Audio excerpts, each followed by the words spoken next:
Hello दोस्तों, नमस्कार। आप लोगों का नंदू एजुकेशन में बहुत बहुत स्वागत है। आज से हम लोग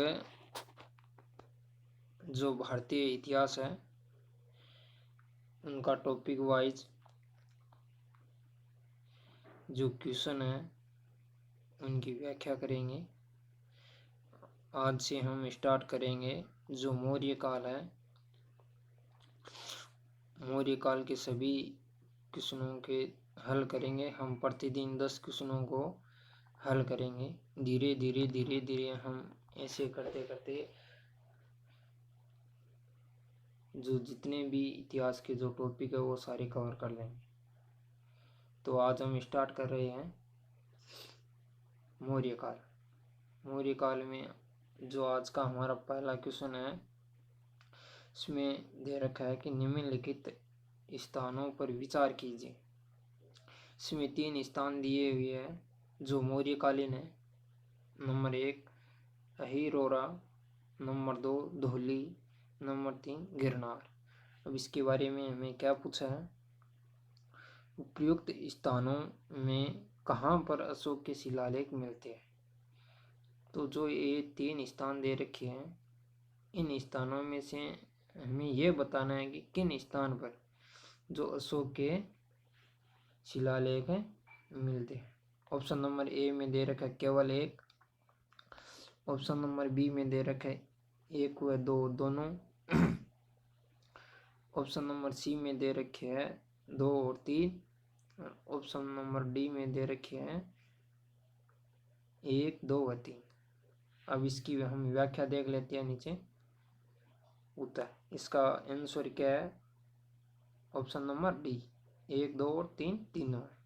इसकी व्याख्या देखते हैं हम। आइए व्याख्या। इसमें व्याख्या में क्या कहा गया है, व्याख्या अशोक ऐसा प्रथम शासक है जिसने अभिलेखों के माध्यम से अपनी प्रजा को संबोधित किया।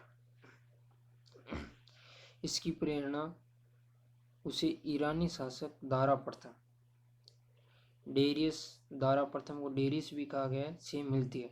सर्वप्रथम 1750 ईस्वी डिफेंथ टेलर ने दिल्ली में अशोक के स्तंभ का पता लगाया। अशोक के शिलालेखों को सर्वप्रथम 1837 ईस्वी में जेम्स प्रिंसप ने पढ़ा था। तो अशोक के शिलालेखों ये भी हमें ध्यान रखना है कि जो उसकी व्याख्या करे इसमें एक ही नहीं बहुत सारे क्वेश्चन इस व्याख्या में सम्मिलित है। तो अशोक के सर्वप्रथम शिलालेखों को पढ़ने वाला कौन था, जेम्स प्रिंसप। आगे दे रखा है मास्की, गुर्जरा, नेतूर, उद्देगोलम के लेखों में अशोक का व्यक्तिगत नाम मिलता है। जो ये अभिलेख दे रखे हैं, मास्की है, गुजरा है, नेतूर है, उद्देगोलम है, ये 4 अभिलेख हैं।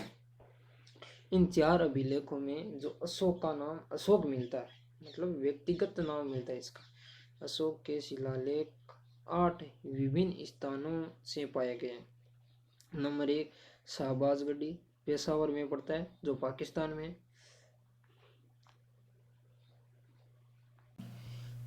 और आगे दे रखा है 2 नंबर मानसेरा हाजरा, ये भी पाकिस्तान में है। नंबर 3 दे रखा है कालसी, ये भी उत्तराखंड, ये भारत में देहरादून में है। चौथा है गिरनार, गुजरात में है। धौली उड़ीसा में है। और यहाँ पे ये जोगढ़ है, नौगढ़ ये गलत है, टाइपिंग मिस्टेक हो गई है। ये है जोगढ़, ये भी उड़ीसा में है। ये एरेगुड़ी ये आंध्र प्रदेश में। ये सोपारा महाराष्ट्र में। इसके अतिरिक्त 13 विभिन्न स्थानों से लघु शिलालेख पाए गए, जिसमें से अहरोरा उत्तर प्रदेश के मिर्जापुर जिले में है। ये अहरोरा जो इसके 8 जो अभिलेख मिले इसके अतिरिक्त है। जो ये अहरोरा कहाँ पे पड़ता है, यूपी में। और इसमें अहरोरा हमें नंबर 1 में दे रखा है। और धौली है वो उड़ीसा में है। और गुजरात है वो गिरनार है वो गुजरात में पड़ता है। ये क्वेश्चन नंबर 1 होता है। आगे चलते हैं क्वेश्चन नंबर 2। निम्नलिखित में से किसने ब्राह्मणी लिपि का अर्थ उद्घाटन किया? इसमें किसने ब्राह्मणी लिपि का अर्थ उद्घाटन किया? ऑप्शन नंबर ए दे रखा है विलियम जेम्स, 2 में दे रखा है जेम्स प्रिंसेप, 3 में दे रखा है जोन्स मॉर्सल और डी में दे रखा है ई.जे.एस. मैकी। तो इसकी व्याख्या और आंसर देखिए। इसका आंसर सही है जेम्स प्रिंस। इसकी व्याख्या देखते हैं। अशोक के अभिलेखों में राष्ट्रीय भाषा एवं लिपि के रूप में पाली एवं ब्राह्मणी लिपि का प्रयोग किया गया है। अब तक अशोक के करीब 40 अभिलेख प्राप्त हो गए। इन सभी अभिलेखों में 3 लिपियां का प्रयोग किया गया। इसमें नंबर 1 है ब्राह्मणी, नंबर 2 है ख्रोष्टी, नंबर 3 है ग्रीक। और ग्रीक तथा एरेमाइक शामिल है। और इसे इन लिपियों को सर्वप्रथम पढ़ने का प्रयास 1750 में खोज की गई टिफेन थेलर ने सर्वप्रथम दिल्ली में अशोक स्तंभ का पता लगाया। और 1837-38 में से जेम्स प्रिंसेप ने सर्वप्रथम अशोककालीन लिपि ब्राह्मणी का अध्ययन प्रस्तुत किया, जिसके फलस्वरूप उसके अभिलेखों का अध्ययन संभव हो सका।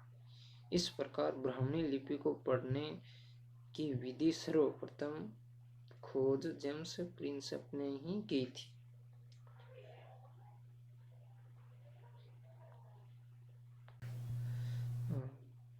अब देखते हैं क्वेश्चन नंबर 3। निम्नलिखित में से अशोक के किस एक अभिलेख में कलिंग युद्ध का उल्लेख है? तो अशोक के किस अभिलेख में, अभिलेख के नंबर 13 में जो कलिंग विजय का वर्णन है, अभिलेख संख्या कितने में, 13 में। तो इसकी व्याख्या देखते हैं। इसका आंसर है ऑप्शन नंबर डी, अभी शिलालेख या अभिलेख संख्या 13। इसकी व्याख्या देखते हैं। अशोक के 13वें शिलालेख में कलिंग विजय का उल्लेख किया गया। इस युद्ध में 1,50,000 लोग निर्वासित कर दिए तथा 1,00,000 लोगों की हत्या हुई। कलिंग युद्ध की हृदय विराट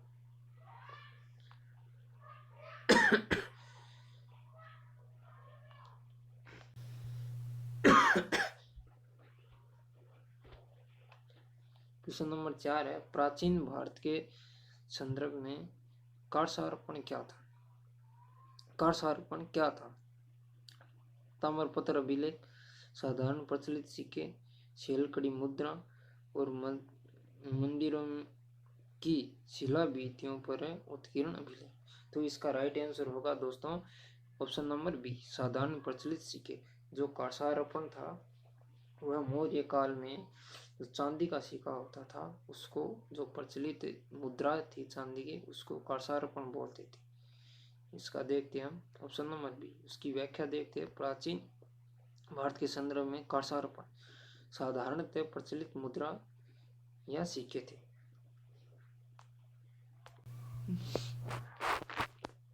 भारत में प्रचलित सिक्के 5वीं शताब्दी ईसा पूर्व के हैं, जिन्हें आहत सिक्के कहा जाता है। ये मुख्यतः चांदी के हैं। बौद्ध ग्रंथों में इन सिक्कों के लिए कहापन अर्थात कारसारपण का उल्लेख मिलता है। चांदी का कारसारपण 180 ग्रेन तथा तांबे का कारसारपण 146 ग्रेन का था। ये इसकी व्याख्या। अगला क्वेश्चन देखते हैं, क्वेश्चन नंबर 5। निम्नलिखित में से कौन सा एक सम्राट अशोक के शासनकाल से संबंधित प्रशासकीय अधिकारियों का कनिष्ठ से आरंभ कर वरिष्ठ स्तर तक सही अनुक्रम है? ये सारे के सारे जो अधिकारी है वो अशोककालीन है, उनके क्रम बताने, जो कनिष्ठ से लगा के वरिष्ठ तक। नंबर 1 प्रादेशिक महापात्र राजुक महापात्र, राजुक, प्रादेशिक, प्रादेशिक, राजुक और महापात्र, और चौथा है महापात्र। तो इसका राइट आंसर देखते हैं ऑप्शन नंबर बी। सबसे पहले कौन सा होगा? कनिष्ठ होगा महापात्र, इसके बाद में राजुक होगा, इसके बाद में होगा प्रादेशिक। इसकी व्याख्या देखते हैं।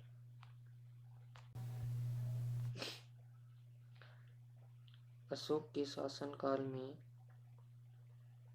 से संबंधित प्रशासकीय अधिकारियों का कनिष्ठ से वरिष्ठ स्तर क्रम महापात्र, राजुक, प्रादेशिक के रूप में था। महापात्र कौन होता था? महापात्र नगर व्यवहारिक रूप में कार्य संपादित करने वाला अधिकारी होता था। यद्यपि कतिपय इतिहासकार इसे सीमावर्ती प्रांतों का उच्च अधिकारी भी बताते हैं। संभवतः यह एक व्यापक संज्ञा थी जिसे सभी उच्च पदाधिकारियों का बोध होता है। राजुक वर्तमान बंदोबस्त अधिकारी की भांति कार्य करते थे। यह एक अति महत्वपूर्ण पद होता था जिसे कई लाख व्यक्ति के ऊपर नियुक्त किया जाता था। वस्तुतः इसे आधुनिक शासन प्रणाली के अंतर्गत विद्यमान जिला अधिकारी मानना सही प्रतीत होता है। जो राजुक होता था वो आज के समय में जिला अधिकारी के समान मौर्य काल में अधिकारी होता था। ये राजस्व तथा न्याय दोनों ही प्रकार के कार्य करते थे। प्रादेशिक वो अधिकारी होता था जो मंडल का प्रधान अधिकारी होता था, जो वर्तमान संभागीय आयुक्त के रूप में कार्य संपादित करता था। जो हमारा जो संभागीय है, संभाग में संभागीय आयुक्त बैठता है, उसी प्रकार मौर्य काल में जो उच्च संस्थाएं होती थी,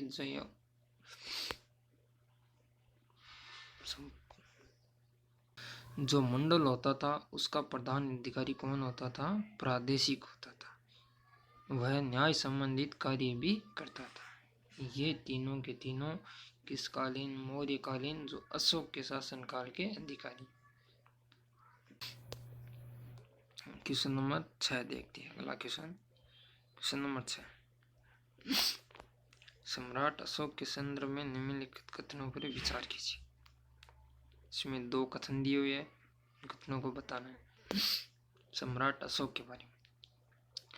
कथन नंबर 1 ये दे रखा है कि अशोक का पुराणों में अंकित पूरा नाम अशोकवर्धन है, परंतु अपने अभिलेखों में उसने अपने व्यक्तिगत नाम का भी प्रयोग नहीं किया। ये बताना ये सही है नहीं। 2 नंबर में दे रखा है भारत में उपलब्ध एकमात्र पुरालेख्य दस्तावेज जिसमें अशोक के नाम का उल्लेख हुआ है पश्चिमी क्षत्रप रुद्रदमन का अभिलेख होता है। तो इसमें से बताना कौन सा नंबर। देखो ऑप्शन नंबर जो ए दे रखा है, अशोक का पुराणों में अंकित पूरा नाम अशोकवर्धन है, तो सही है, किंतु उसके अभिलेखों में अपना व्यक्तिगत कभी नाम नहीं मिलता, ये गलत हो गया।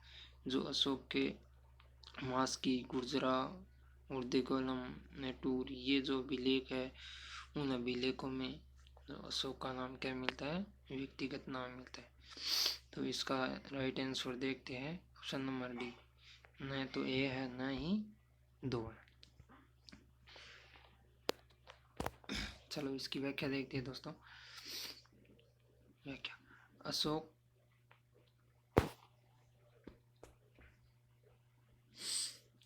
आगे चलते हैं।